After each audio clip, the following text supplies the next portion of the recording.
მოლდოვა ევროკავშირის სამიტი, რომელსაც ბრიუსელმა ისტორიული უწოდა, მაიასა და ანტონიო ურსულას განუყრელ წყვილს შორის გასულ კვირას კიშინიოვში შედგა. სამკაცა სამიტი 1 საათსა და 20 წუთს გაგრძელდა და ამდენად წოდება ისტორიულიც უთუოდ დაიმსახურა. რის თქმა მოესწრო ამ მოკლე დროში. Дорогая Урсула, дорогой Антонио. სხვა მიმართვა აჯობებდა. დოროგაიამ ევროპულ სამიტზე უცნაურად გაიჟღერა. Мы его строим. დღიდან დღემდე ერთად და ამაყად ვაშენებთ ჩვენს ევროპულ მომავალს.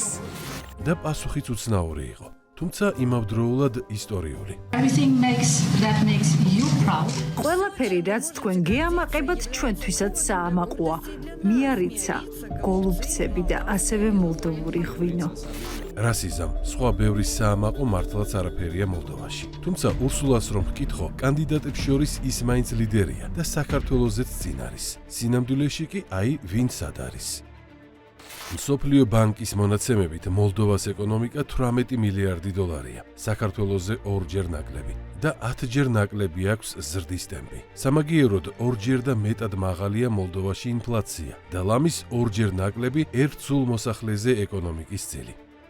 ამის მიუხედავად ბრიუსელისთვის მოლდოვას ეკონომიკა საქართველოზე წინ არის და ევროკავშირს უახლოვდება. ეს მაშინ, როცა კიშინიოვში ხელფასებს ვერ არიგებენ და მშიერი ხალხი ქუჩაშია გამოსული. Сотрудники апелляционного суда სასამართლოს, ფინანსთა და იუსტიციის სამინისტროების თანამშრომლები ივლისში საყოველთაო გაფიცვით იმუქრებიან. ბიუჯეტში გარღვევის გამო მთავრობა სახელფასო დანამატების განახევრებას აპირებს. პროფკავშირები იმუქრება, რომ გაფიცვა პერმანენტულ ხასიათს მიიღებს. სარდაფში გვიწევს მუშაობა, მზის შუქის გარეშე, შენობაში არ არის ლიფტი და უზარმაზარ საქაღალდეებს კიბეზე ხელით დავათრევთ. მთავრობა აცხადებს, რომ ფული არ არის და ხელფასები თუ არ შეკვეცა, სამუშაო ადგილების შემცირება მოუწევს, რაც არ შეუძლია, რადგან საჯარო უწყებებში პერსონალი ისედაც არასაკმარისია. ხელფასებს ვამცირებთ, რომ შემცირებებს ავარიდოთ თავი. თანამშრომლები ისედაც არ ყოფნის. სად არის ფული? მაია სანდუს მთავრობის ჯიბეში. კორუფციის ყველა საერთაშორისო ინდექსით მოლდოვა ევროპაში მოწინავეა. იმავე საჩვენებს PMCG-ს კვლევა, რომელიც ევროკავშირის დაკვეთით აკვირდება კანდიდატ ქვეყნებს. კორუფციის კონტროლის მხრივ საქართველოს ბოლო წლებია ევროკავშირის დონე უკავია, მაშინ როცა მოლდოვა და უკრაინა ფსკერზე არიან. PMCG-ს კვლევა არასწორია, სხვა ვნახოთ. კორუფციის არარსებობის მსოფლიო ინდექსი, რომელშიც საქართველო 35-ია ჩეხეთის შემდეგ და შეერთებულ შტატებთანაც ახლოსაა და სად არის მოლდოვა 103 ადგილზე, განასა და ნიგერიის ქვევითაც. ეს შედეგი და ესეც მიზეზი, მთავრობის ეფექტურობა, წითელი და ლურჯი ტეხილები ამ მხრივ საქართველოსა და ევროკავშირის თანაბარ დონეს ასახავს. ნაცრისფერით და შავით კი ფსკერზე მოლდოვა და უკრაინა არიან. ეს სხვაობა ეკონომიკური თავისუფლების მხრივ კიდევ უფრო დიდია. ლურჯს ზევით მოქცეული წითელი ტიხარი ნიშნავს, რომ საქართველოში გაცილებით მაღალია ეკონომიკური თავისუფლება, ვიდრე თავად ევროკავშირშია, ხოლო მოლდოვა და უკრაინა ამ მხრივაც ფსკერზე არიან. თუმცა რაში სჭირდება ეს ინდექსები ევროკავშირს? ან რატომ უხდის ფულს სააგენტო PMCG-ს თუ კი ზედაც არ შეხედავს?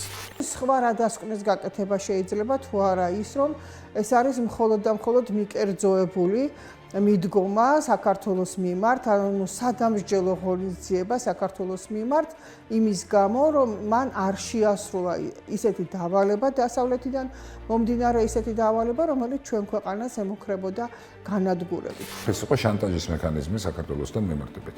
მოლდოვა ამ შემთხვევაში კარგი მაგალითი აღმოჩნდა, ასე ვთქვათ, მათი აზრით, ამ ძალების აზრით, რომ საქართველოსზე გავლენა მოეხდინათ. მოლდოვა სურთ რის გამო? ერთადერთი რაიმის გამო სურთ, რომ მათ უნდათ დაუპირისპირონ საქართველოს, ვინაიდან საქართველოში მათ ხელისუფლება არ მოსწონთ, ვინაიდან ვერ მოახერხეს საქართველოში ხელისუფლების ძალადობრივი გზით თანაცვლება. რამდენად მოახდინა ამან გავლენა საქართველოსზე სადავოა. ფაქტი კი ის არის, რომ ამ სიყალბეს მეხუთე კოლონა იყენებს რუპორად. ნახეთ, რა დღეში ჩავარდით რუსეთთან ომში რომ არ ჩავებიდო. ხოლო რა დღეშია მოლდოვა და უკრაინა ვითომ არ იციან. Кишиневе готовится масштабный протест. კიშინიოვში გადამზიდავთა მასობრივი საპროტესტო აქცია მზადდება. ისინი ევროკავშირის ოფისთან შეიკრიბებიან და ევროGPS-ის მოთხოვნის გაუქმებას მოითხოვენ. აცხადებენ, რომ ევროსტანდარტები მათ მუშაობას წამგებიანს ხდის. своим проблемам. ევროდირექტივების გატარება და ხალხის ჯიბიდან ფულის ამოღება ცხადია უფრო მარტივია, ვიდრე დოვლათის შექმნა და ბიუჯეტის შევსება. მოლდოვას მთავრობა აცხადებს, რომ 2%-ით გაზრდის DGG-ს. ასევე გააუქმებს საგადასახადო შეღავათებს. ხოლო ქალებს საპენსიო ასაკს 61-დან 63 წლამდე გაუზრდის. ამის საპასუხოდ კიშინიოვში მიმდინარე ქუჩის პროტესტი ბრიუსელის მმართველებმა არც კი შეიმჩნიეს. ისტორიული სამიტი 1 საათში ისე დაასრულეს, რომ ქვეყანაში არსებული სოციალურ-ეკონომიკური კრიზისი ერთი სიტყვითაც არ ახსენეს. 5 years, you, Madam President. 5 წელია ქალბატონო პრეზიდენტო, მოლდოვა ევროპულ გზაზე ყავთ დაყენებული. ჩვენ მკაფიოდ ვხედავთ შთამბეჭდავ მიღწევებს მოლდოვაში და როცა სათანადო ნიშნული იქნება მიღწეული, კლასტერიც გაიხსნება. ხსენებული მიღწევები რომ ჩამოეთვალა, სათანადო ნიშნულამდე მანძილიც გამოჩნდებოდა.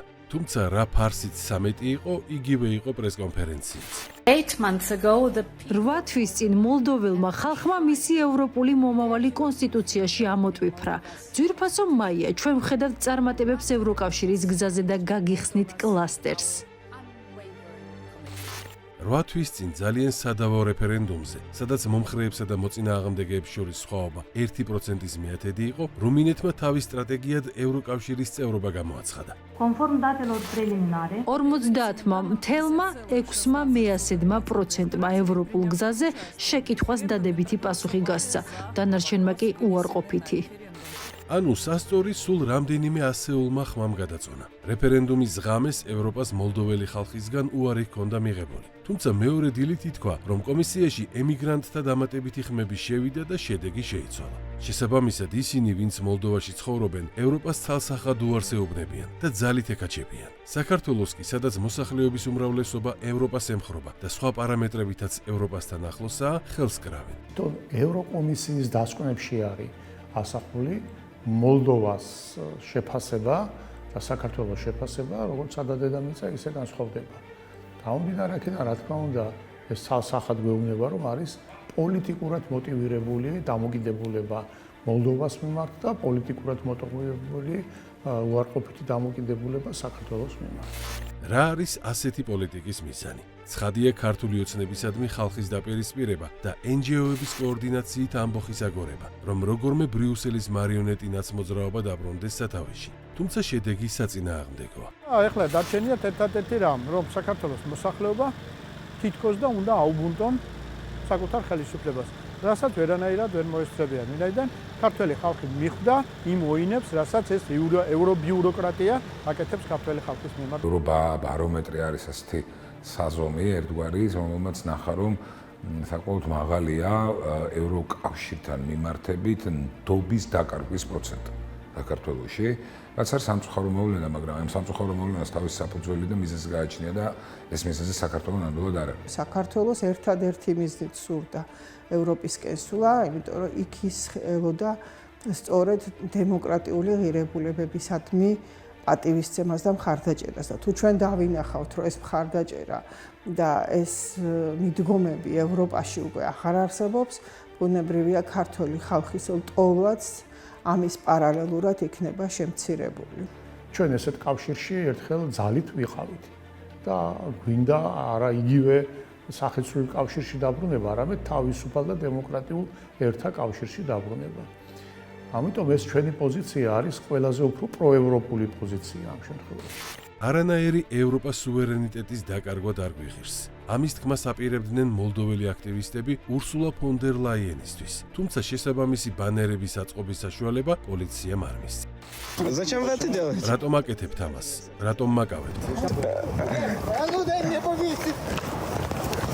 Артём, лучше не сопротивляйся. სამკაციანი სამიტის წინ პოლიციამ მთავრობის სახლთან მისასვლელი ყველა ქუჩა გადაკეტა და კრიტიკული აზრის გამოთქმის ყველა საშუალება ჩაახშო. დემონსტრანტების ავტობუსი კილომეტრის დაშორებით დააპატიმრა და სანომრე ნიშნები მოხსნა, რომ არ გადაადგილებულა. პლაკატები მაინც გაშალეს, მაგრამ ურსულამ ისინი ვერ შეამჩნია. ჩვენ სამიტის წინააღმდეგ გამოვდივართ, რომელიც დღეს მთავრობის სახლში იმართება. ჩვენ ტრადიციულ პასეულობებს ვუჭერთ მხარს. მოვითხოვთ ნეიტრალიტეტს და ჩვენი ქვეყნის სუვერენიტეტს. задержанных сегодня было очень и очень много. სამეტის საპროტესტო აქციაზე უამრავი ხალხი დააკავეს. პოლიციის მხოლოდ ერთ განყოფილებაში, სადაც მე ვიყავი, 20 დაკავებული იყო. თუმცა ოქმი არ შეუდგენიათ, რადგან დაპატიმრების მიზეზი არ ჰქონდათ. За полчаса до начала проходила ნახევარი საათის წინ უმნიშვნელო ოპოზიციური აქცია იყო იქით, გადაკეტილ მხარეს. პრორუსები ევროკავშირში მოლდოვას შესვლას აპროტესტებდნენ. თუმცა უმჯობესია სამით დაუბრუნდეთ. ასე აშუქებს კრიტიკას სამთავრობო მედია, ხოლო თავისუფალი ტელევიზიები მთავრობამ საპრეზიდენტო არჩევნებამდე დახურა და გააქრო. რაც შეეხება მედიას, შეიძლება ითქვას, რომ მოლდოვაში საერთოდ არ არსებობს ჩვენგან განსხვავებით, საერთოდ არ არსებობს დამოუკიდებელი მედია, არსებობს მხოლოდ ორი არხი, ესენი არიან მოლდოვა 1 და მოლდოვა 2 და ერთიც და მეორეც არის მხოლოდ და მხოლოდ სახელისუფლებო. ეს ორი ტელევიზია, რასაც მე მახსოვს ძალიან კარგად, ორი ტელევიზია იყო ყოფილ საბჭოთა კავშირში. ყოფილ საბჭოთა კავშირში იყო ორი მithumetes საქართველოში, ერთი იყო პირველი არხი და მეორე იყო ის არხი, რომელსაც ქვიოდა ჩვენ ცენტრალური არხი. აი, ზუსტად ანალოგიური სიტუაცია მოლდოვაში. They've already closed 18 TV channels. მთავრობამ უკვე დახურა 18 სატელევიზიო არხი. ახლა კი საპროტესტო აქციების საერთო დაკრძალვა სურთ, რაც ჩვენი კონსტიტუციური უფლებაა. This is to close people's mouths. უნდათ რომ გაგვაჩვენონ და საერთოდ დაგვიკრძალონ ლაპარაკი.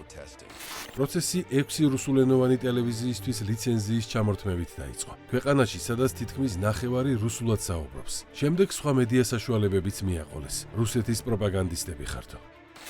Freedom of speech doesn't mean freedom to deceive. სიტყვის თავისუფლება არ ნიშნავს დეზინფორმაციას. ეს მედია ორგანიზაციები უკრაინას უტევდნენ და ჩვენი ანალიზით სწორედ მათ მოუმზადეს რუსეთს უკრაინაში შეჭრის საბაბი. ისე ჟღერს, რომ დახურვას აშკარად არ აკმარებენ. ამიტომ ვინც დახურეს, ხმას საერთოდ არ იღებს. მოლდოვაში არის სერიოზული შეზღუდვა მედიასთან დაკავშირებით. მოლდოვაში ხდება რეალური პოლიტიკური ოპონენტების დაკავება და დაპატიმრება. პირდაპირ პოლიტიკური მოტივიც არ ერიდებათ, რომ დაასახელონ დაკავების მიზეზად.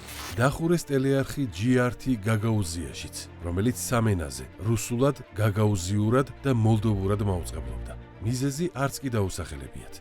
It's difficult to state that this is freedom. ძნელია ამას სიტყვის თავისუფლება დაარქვა, რაც მოლდოვაში გვაქვს. ეს არ არის დემოკრატია. მოლდოვაზე ხმის ამომღები მხოლოდ უცხოელი ბლოგერები დარჩნენ. ადგილობრივი ყველა გააჩუმეს. The Republic of Moldova is not at war. მოლდოვა, რომელიც არ არის საომარ მდგომარეობაში, ომის არასწორად გაშუქების მიზეზით მასობრივად ხურავს ტელევიზიებს. ასეთი რამ რუსეთს ან ირანს რომ გაეკეთებინა, ბრიუსელი ერთ ამბავსად ეხდა. მოლდოვასთვის კი ოკეი ყოფილა და ევროკავშირშიც თურმე დაჩქარებული წესით უნდა მიიღო. რომელიც მოწონს ევროკავშირის ბიუროკრატიას, ბრიუსელის ბიუროკრატიას და მის მიერ დასმულ მაია სანდუს ხელისუფლებას, იმას გამოხატავენ. უნდათ რაც უნდა, ის არის ჯდება დემოკრატიაში. რაც განსხვავებული აზრია, არა არცერთ შემთხვევისად. ყველაფერი, რაც მის ნარატივს სცდება, ბრიუსელი რუსულ პროპაგანდას უწოდებს და ამოშანთვას ექვემდებარება. მას შემდეგ, რაც მოლდოვაში ტელევიზიები და სააგენტოები დახურეს, წმენდას ახლა ინტერნეტში იწყებენ. Moscow is heavily attacking. მოსკოვი მოლდოვაზე მძიმე დეზინფორმაციულ შეტევებს ახორციელებს, მაგრამ არა უშავს. ჩვენ გვაქვს სწრაფი რეაგირების ინსტრუმენტები, სწრაფი რეაგირების ჯგუფები, რომლებიც ინტერნეტში დეზინფორმაციას იგერიებენ. ამაში სამოქალაქო საზოგადოებაც გვეხმარება. ანუ ბრიუსელის კიბერდაზვერვა და NGO-ები ყველა განსხვავებულ აზრს ინტერნეტში ცეცხლითა და מחვილით ანადგურებენ. ამისთვის ურსულა ერთხელ უკვე დატოქსა ამერიკის ვიცე-პრეზიდენტმა. თუმცა ჩანს Deep State-ის ზურგით თავს უსაფრთხოდ გრძნობს. And under Donald Trump's leadership, ტრამპის ადმინისტრაცია ბრძოლას უცხადებს ინტერნეტში განსხვავებული აზრის ჩახშობას და იმედია თქვენ შემოგვიერთდებით. არგუმენტი, რომ ამით დეზინფორმაციას ებრძვით, საბჭოთა პროპაგანდის გადმონაშთია, რის უკანაც მხოლოდ სურვილი დგას, ჩაახშოთ განსხვავებული მოსაზრება. გაფრთხილების მიუხედავად, ევროპული Deep State იმდენად შორს წავიდა, რომ არა მარტო ბლოკავს არასასურველ ინტერნეტ პოსტებს, არამედ აპატიმრებს მათ ავტორებსაც. ბრიუსელმა ახლახან სანქციებით შემოიღო მათთვის, ვინც ინტერნეტში უკრაინის მთავრობის ლეგიტიმაციას ეჩქვეშ დააყენებს, ან რუსეთის პოლიტიკას პოზიტიურად შეაფასებს. სანქციები მოიცავს გადაადგილების შეზღუდვას, ასევე საბანკო ანგარიშების დაყადაღებას და ეს ყველაფერი ევროკავშირის მოქალაქეებს ეხებათ. We had a situation recently in Romania დიახ, ვიცი, რუმინეთში ჟურნალისტი, რომელიც ევროკავშირის მოქალაქეა, აეროპორტში იმ მიზეზით დააპატიმრეს და გააძევეს ქვეყნიდან, რომ თავის სოციალურ გვერდზე უკრაინის მთავრობა გაუკრიტიკებია. ევროპაში აზრის პოლიცია გვყავს. ცნობილ ბლოგერს ლონდონში ბორკილები დაადეს, როგორ თუ უკრაინის პოლიტიკა და ღაზაში გენოციდი გააკრიტიკეო. დასავლეთში დემოკრატია აღარ გვაქვს. ამ ფონზე რა გასაკვირია, რომ მოლდოვაში ურსულამ ვერცის დაინახა, როგორ გადაკეტეს აეროპორტის სრული პერიმეტრი, რომ ვინმეს პროტესტი არ გამოეთქვა და ვერცის, როგორ მოუწია ამის გამო ასობით მგზავრს რეისზე მისასწრებად ჩემოდნებით სირბილი. იყო მოლოდინი, რომ სამკაციანი სამიტი მოლდოვასგან უკრაინას მაინც ჩამოაშორებდა, რომელსაც უნგრეთი ბლოკავს და ეს მოლდოვასაც ძირავს. თუმცა მაიას ამაზეც უარი ეთქვა. ამდენად ისტორიული სამიტის ერთადერთ ახსნად წინა საარჩევნო რეკლამა დარჩა. საპარლამენტო ოპოზიცია აცხადებს, რომ ევროკავშირი მოლდოვას სამიტი ბრიუსელმა მხოლოდ იმიტომ მოაწყო, რომ არჩევნების წინ ხალხს თვალში ნაცარი შეაყაროს და მაიას სანდუს აუწიოს რეიტინგი, თორემ სამიტმა მოლდოვას არაფერი შესძინა. ფაქტია, რომ სამიტის ფორმატი აქამდე არ არსებობდა. შესაბამისად, ამით გამოჩნდა, რომ მოლდოვა ევროკავშირში ინტეგრაციის უმაღლეს საფეხურზეა. და დიახ, საპარლამენტო არჩევნების წინ ხალხმა ეს უნდა იცოდეს. არ ვიცი, შესაძლოა რაღაც შანსი მაინც არსებობს, რომ ევროპას ვჭირდებით და მიგვიღებს. თუმცა ფაქტი ერთია, რომ ჩვენც და საქართველოც მხოლოდ მას შემდეგ აღმოჩნდით საჭირო, რაც უკრაინაში ომი დაიწყო. მანამდე აღმოსავლეთ პარტნიორობა გვერქვა და ის წევრობას არ ითვალისწინებდა. როგორ ფიქრობთ, შესაძლებელია წევრობაზე საუბრებით მოლდოვაში უკრაინული სცენარის გამოწვევა სურთით? უკრაინელებს დიდი ხანია სურთ მოლდოვაც ჩაითრიონ ომში. ამ მიზნით დნესტრისპირეთში კონფლიქტის გაღვივება ხდება. ინტერესის საგანია იქ არსებული უზარმაზარი საბჭოთა სამხედრო ბაზის ხელში ჩაგდებაც.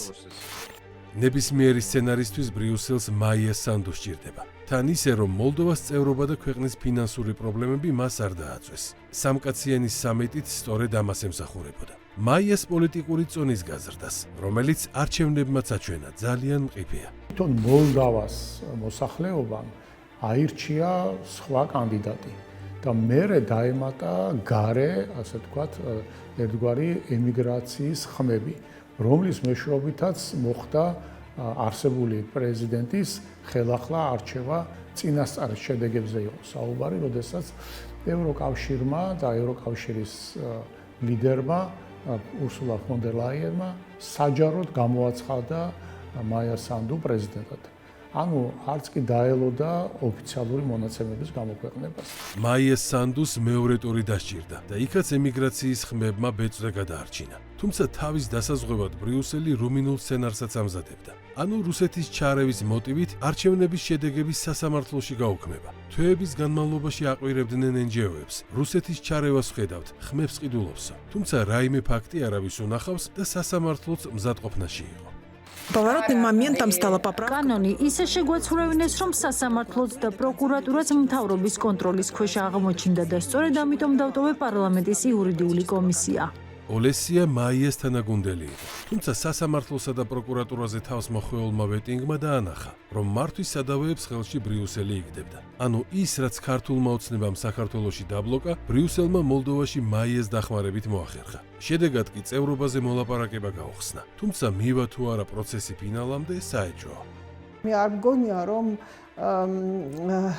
მხოლოდ იმიტომ, რომ ჩვენ მოლაპარაკებებში ჩაგვთონ და ვთქვათ რაღაცა შეღავათები მოგცენ, ამის გულისთვის ღირდეს ჩვენი ქვეყნის გაწირვა, ჩვენი მოსახლეობის გაწირვა და ისეთი პოლიტიკის გატარება, რომელიც ხელყოფს ჩვენ სუვერენიტეტს. რა იცვლება სუვერენიტეტში? ამაზე საპასუხოდ მოლდოვას მაგალითი საჭირო არც არის. ნაცმოძრაობის პერიოდით საკმარისია. სრული ინდულგენცია დემოკრატიის გაუქმებასა და არჩევნების манипуляციაზე.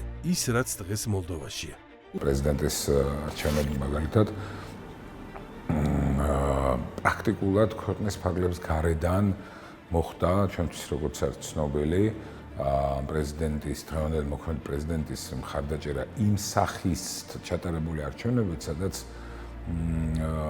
ძალიან მარტივია მანიპულირება ამ საარჩევნო შედეგებით. უფრო მეტიც, უმთავრესი არბიტრის ეუთო ოდირის მთლიანობაში პოზიტიური დასკვნის მიუხედავად, ბრიუსელმა ქართულ არჩევნებს რუსული მანიპულაცია უწოდა. ეუთოს დასკვნა თითქოს არც არსებობდა. შეუძლებელია ერთი ხელით შენ მოითხოვდე ეუთოს პრინციპების და ინსტიტუტების პატივისცემას და მეორე ხელით უშუალოდ შენ მიასცემდე პატივს ეუთოს დასკვნას, სადაც მკაფიოდ წერია, რომ არჩევნები საქართველოში შედგა, არანაირი კითხვის ნიშანი ამ არჩევნებთან დაკავშირებით არ არსებობს და ცალკეული ხარვეზების მიუხედავად გამოხატული იყო თავისუფლად მოსახლეობის არჩევანი. როდესაც მათ ჰქონდათ საუბარი, რომ აი ჩვენ დავეყრდნობით ეუთო ოდირის შეფასებებს, ეს ეუთო ოდირის შეფასებები, რომლებმაც ჩვენთან ჩატარებული არჩევნები შემდგარად და კონკურენტუნარიანად გამოაცხადა, სადღაც გადამალეს საერთოდ.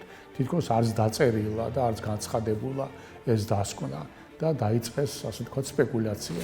9 თვეში კი საქმე იქამდე მიიყვანეს, რომ ეუთოს საპარლამენტო ასამბლეამ საკუთარი დასკვნის საწინააღმდეგოდ საქართველოს არჩევნების ხელახალი ჩატარება მოსთხოვა. მაშინ, როცა მსგავსი რიტორიკა ეუთოს მანდატს სცდება, ჩარევა ეუთოს გენერალურ მდივანს მოუწია.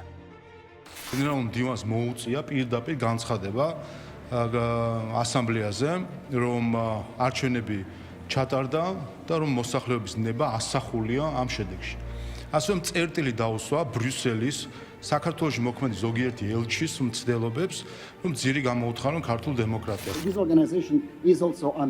ეუთოს საპარლამენტო ასამბლეა ეგზისტენციალურ კრიზისშია. თქვენი რეზოლუციებით ამ ორგანიზაციის არსი დარტყმის ქვეშ დგება. ჩვენ არ ვართ თანამოაზრეთა კლუბი, რომ ყველამ ერთნაირად ვიმოქმედოთ და არც სანქციებისა თუ იზოლაციის ბერკეტები გვაქვს. ეუთოს უბრალოდ არ აქვს უფლება რაიმე ფასეულობა მოახვიოს თავს რომელიმე წევრს.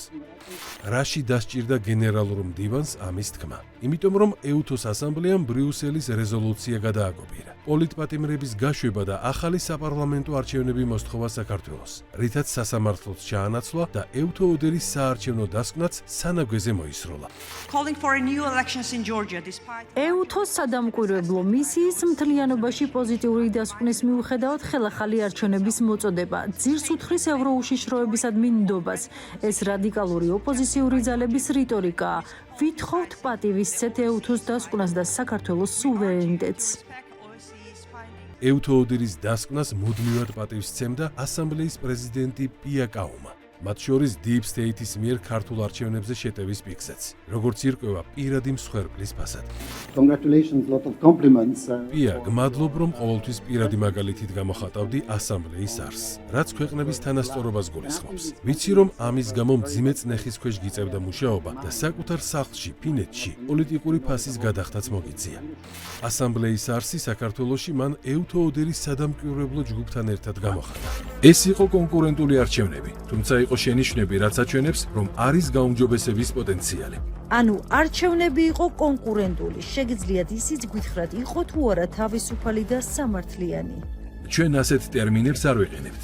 ისე კი დემოკრატიის თვალსაზრისით არჩევნები იყო ადეკვატური, გაუმჯობესების პერსპექტივით. მთავარია რა მოხდება არჩევნების შემდეგ, როგორი იქნება მთავრობა და რა ნაბიჯებს გადადგამს. მათ შორის კონსტიტუციაში მითითებული ამოცანის ევროინტეგრაციის მისაღწევად. 9 თვის შემდეგ კი პია კაუმას წნეხის ქვეშ გაჩუმება მოუწია, როდესაც რეზოლუციაში ხელახალი არჩევნების ჩანაწერს უყარა კენჭი. საქართველოში დემოკრატიისა და ევროუშიშროების ფასეულობების შესახებ რეზოლუციას უყრი კენჭს. რაიმე საწინააღმდეგო ხომ არ გაქვთ. გმადლობთ, რეზოლუცია მიღებულია. ამ რეზოლუციით საქართველოს თითი დაუქნიეს. არჩევნები კარგად არ ჩაატარე და უნდა გაიმეორო, რითაც საკუთარი მანდატი დაარღვიეს. იმდენად დიდი იყო წნეხი გარედან. ეუთოს გენერალურმა მდივანმა ეს ხაზგასმით აღნიშნა. მე აქ მესმის ინტონაცია, რომელსაც მასწავლებლები დასატუქსად იყენებენ, მაგრამ აქ მასწავლებლები და მოსწავლეები არ არიან. არც ღირსეულნი და უღირსები. აქ არიან თანასწორი ქვეყნები და ჩვენგან არ უნდა ითხოვდნენ რომელიმე მათგანზე ძალის გამოყენებას. თუ უნდათ ძალის გამოყენება, ამის ბერკეტიც აქვთ და ჩვენ არაფერ შუაში ვართ.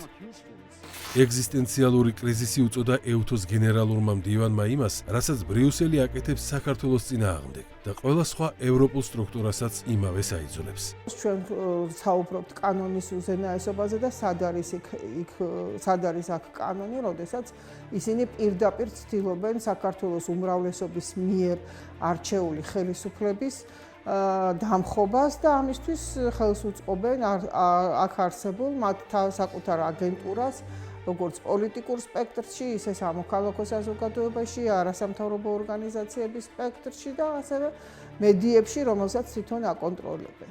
სანამ უკრაინაში არის ომი და შესაძლებლობა იმის, რომ საქართველოს რაღაც როლი ქართველი ხალხისთვის სრულიად დამღუპველი, მაგრამ გარკვეული აი ამ ძალებისთვის პოზიტიური ჭრალებში ითამაშოს აი ამ გლობალურ დაპირისპირებაში, სანამ ეს მოცემულობა არსებობს, სამართლიანი დამოკიდებულების საკითხი ცოტა კითხვის ნიშნის ქვეშ დგას, ცოტა არა, საკმაოდ დიდი დოზით. There will be no geopolitical discount. არანაირი გეოპოლიტიკური ფასდაკლება არ მოხდება. გაფართოების პროცესი რჩება მიღწევებზე დამოკიდებული. ჩვენი ქვაკუთხედი კანონის უზენაესობა და ფუნდამენტური ფასეულობებია. როგორც იტყვიან, ფიცი გვწამს, ბოლო გვაკვირვებსო და ბრიუსელის შემთხვევაში ფიცისაც აღარ სწამთ. იმხელა ბოლოებია ყველგან და მათ შორის მოლდოვაში. ევროკავშირში გაწევრიანების პროცესი დაემსგავსა უფრო პოლიტიკური, ასე ვთქვათ, შანტაჟის მექანიზმს, ვიდრე რეალურ შედეგებზე და დამსახურებაზე დამყარებულ პროცესს. და ამის ნათელი მაგალითია, ვთქვათ, იგივე რომ მოლდოვა თურმე ჩვენზე ადრე იმსახურებდა კანდიდატის სტატუსის მიღებას, ან უკრაინა, საქართველო არა. ან ეხლა ისინი იმსახურებენ იგივე მოლდოვა მოლაპარაკებების გახსნა, საქართველო არა. როგორია ცხოვრება ევროკავშირის ზღურბლზე მდგარ მოლდოვაში, იქაურებმა უკეთიციან. ბრიუსელის ზღაპრების გარეშეც, განსაკუთრებით დნესტრისპირა რეგიონებში, სადაც ბრიუსელის მოთხოვნით რუსულ გაზზე უარი ითქვა და შუქიც არ არის. ვორონიცაში სუზანას გაუმართლა, ცოტაოდენი შეშა მოიმარაგა, თორემ ზამთარში გაყინვა ემუქრებოდა. We've had to hook up a gas cylinder because I can't start the wood stove. გაზის ბალონი მეორე გამოსავალია, თუმცა შეშის ფეჩით საჭიროა. წყალს შეშაზე ვადუღებთ, მაგრამ სახლი ცოტათი რომ გათფეს, გაზის ბალონს ვიყენებ, რომლის ერთი დატენვა 40 ევრო ჯდება. President Sandu came here. ქალბატონის სანდუ რომ ჩამობრძანდა, ჩართეს შუქი, მაგრამ წავიდა და წავიდა შუქიც. Everyone is cold. ყველა სიცივესთან გვიწევს ბრძოლა. დაძინებაც კი რთულია. შენობებში უფრო ცივა ვიდრე გარეთ. It's just a temporary problem. მე რუსეთის იმედი მაქვს, არ მიგვატოვებს, არ მჯერა ამის. სუზანაც რუსეთისკენ ეყურება, იმედით რომ დენს მისცემენ და ფარნის შუქზე აღარ მოუწევს ბავშვებისთვის სადილის მომზადება. არადა ევროკომისიას რომ ვკითხო, მოლდოვა ევროკავშირის სტანდარტებთან ახლოა და სადაცაა წევრიც გახდება. მოლდოვაში ამაზე მხოლოდ ეღიმებათ.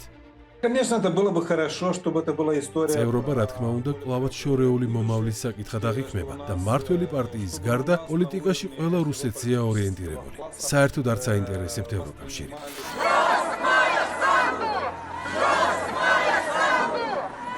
საპრეზიდენტო არჩევნებიდან 8 თვის შემდეგ ეს განწყობა არ საწასულა და ცხადია, ვერც სამკაციანი სამიტი შეცვლის. ეს ბრიუსელშიც იციან და სექტემბრის საპარლამენტო არჩევნების წინ პოლიტიკურ ველს წმენდნენ. Евгения, мы с тобой, держи! Евгения, мы с тобой! კანონგარეში გამოცხადებულ პარტიას შორთან წარსულში კავშირის ბრალდებით დააკავეს გაგაუზიის მმართველი ევგენია გუცული. პროკურატურა მის 9 წლით პატიმრობას ითხოვს. გაგაუზიის ავტონომიის ლიდერი ქალბატონი გუცალა, რომელიც დაკავებული არის სისხლისამართლებრივი დევნა, 9 წელს უსჯიან თუ მიუსაჯეს, სწორედ იმ ბრალდებით, რომ მას განსხვავებული პოლიტიკური პოზიციები გააჩნია. პარალელურად ოპოზიციურად განწყობილ ავტონომიურ ოლქს გაგაუზიას საკუთარი პროკურორის დანიშვნის უფლება წაართვეს, რასაც პროტესტი მოჰყვა. Just look at the thousands. შეხედეთ ამ ათასობით ადამიანს. მათი ხმა მთავრობას არ ესმის. მათ ეშინიათ, რომ ეს პროტესტები მათ რეიტინგს დააზიანებს და მედია არც კი აშუქებს. სააგენტო იმასის გამოკითხვით, მოლდოვას მოსახლეობის 53% მიიჩნევს, რომ შემოდგომაზე დაგეგმილი საპარლამენტო არჩევნები არც თავისუფალი იქნება და არც სამართლიანი. 60% კი მიიჩნევს, რომ ევროპაში მცხოვრები დიასპორის ხმებს სანდუს პარტიის სასარგებლოდ შეცვლიან. უსამართლობისა და ბულინგის ფონზე ევროკავშირის ადმინდობა საქართველოშიც იკლებს. ბრიუსელის პროპაგანდა აღარ მუშაობს. თვითონ ევროკავშირის კვლევებმა აჩვენა, რომ საქართველოში მოსახლეობის ძალიან დიდ ნაწილში მკვეთრი ვარდნა არის დობისა ევროკავშირის მიმართ. ვიმეორებ, არა ევროპის, არამედ ევროკავშირის სწორედ ესეთი პოლიტიკის მიმართ. ის რისთვისაც ჩვენ ევროპისკენ ვისწრაფით ის ღირებულებები ევროპაში დღევანდელ ევროპაში აღარ არსებობს. ამიტომ ვფიქრობ, რომ თუ ვინმე სჭირდება რეფორმები და ევროსტრუქტურებია და მხოლოდ ასეთი რეფორმების გზით ისინი შეძლებენ დაიბრუნონ ისეთი ქვეყნების მხარდაჭერა და ტოლვა მათ მიმართ, როგორიც საქართველოს. სტრატეგიული მოთმინების რეჟიმში ვაგრძელებთ ჩვენს საგარეო კურსს. ოღონდაც ამ ყველაფრის საფუძველთა საფუძველი არის მშვიდობა.